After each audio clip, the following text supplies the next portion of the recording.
Poursuit l'émission face à Philippe de Villiers, toujours avec Geoffroy Lejeune et Philippe de Villiers, bien sûr. On va faire un bond dans le temps. En 1992, quelques mois avant le traité de Maastricht, vous avez un débat. Et le thème du débat, c'est qu'est-ce qu'être français? Vous êtes face à Harlem Désir. Harlem Désir, et je le dis aux téléspectateurs, il faut revoir ce débat. Pendant tout le débat va dire, si je suis là, c'est pour démonter les fantasmes et les peurs qui peuvent être alimentées par certains.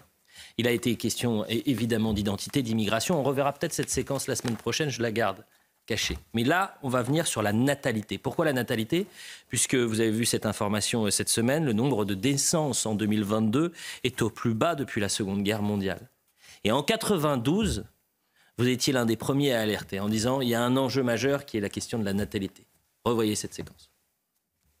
La France est en crise démographique. C'est vrai que la France ne fait plus d'enfants. Et l'enfant, c'est la ligne de flottaison d'une société, c'est la ligne d'espoir.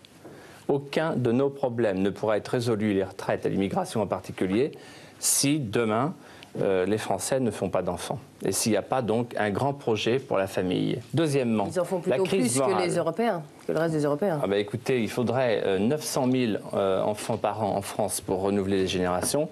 Et il y en a eu 759 000 l'année dernière. Ce sont les chiffres de l'INED. Alors vraiment, on y reviendra tout à l'heure. Non, écoutez, ça je suis désolé. On renouvelle les générations. On renouvelle les générations. 30 ans plus tard, le nombre de naissances en 2022 est au plus bas depuis la Seconde Guerre mondiale. Les faits sont têtus et aux chiffres, on vous répond fantasme. Qu'est-ce que vous en pensez aujourd'hui?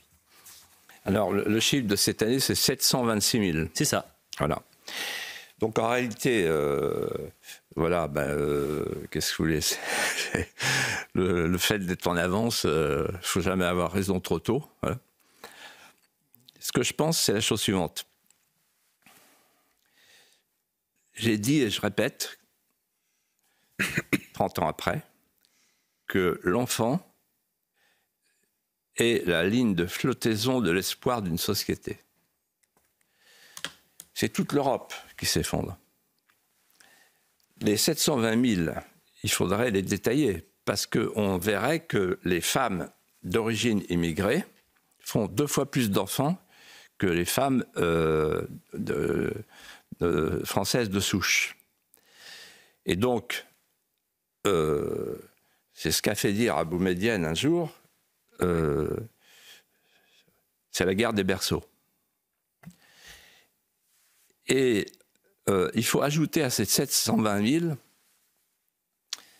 un autre chiffre sur lequel je vais arriver dans un instant. Alors pourquoi ce chiffre?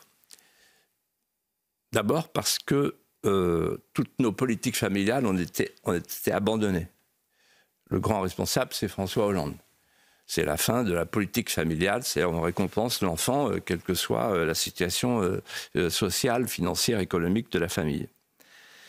Nos politiques familiales ont été abandonnées et à force de dire aux gens, à tous les Français, tout va mal, et de toute façon, on vit les tribulations de l'apocalypse climatique. On va y venir dans un instant. Tout le monde a peur. Tout le monde a peur et tout le monde se dit, oh là, je fais un enfant, 2 mais maximum. Et alors j'ajoute, je vais faire une addition qui va faire hurler. 720 000 plus 234 000 avortements. Puisque au même moment, on a eu les 2 chiffres. Ils ne l'ont pas fait exprès. Au même moment, on a eu le chiffre des naissances et le chiffre des avortements. Je repense à ce que disait Simone Veil.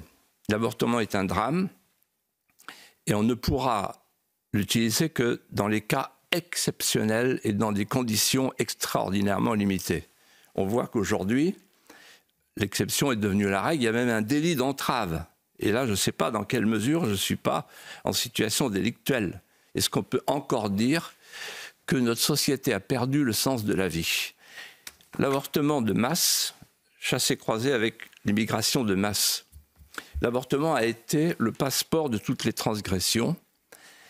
Et je dirais ceci, avec gravité. Nous assistons, impuissants, à la déshumanisation progressive du monde par l'effacement déprogrammée du visage de l'homme. On nous parle des surmulots qu'il faut protéger. On nous parle des araignées qui sont en danger. On nous parle des pandas qui ont une marraine. Brigitte Macron. Si quelqu'un s'avisait de tuer un crapaud vert ou des œufs de serpent, c'est un délit. Il serait traîné dans la boue. Le petit homme, il n'a pas de défenseur. Le petit homme, il n'a pas de défenseur. Et donc, je dis, quand on perd le goût de la vie, on perd le sens de la mort. Et c'est ça qui va se produire, c'est que petit à petit, toutes ces réformes sociétales sont en train de tuer l'idée même de la filiation.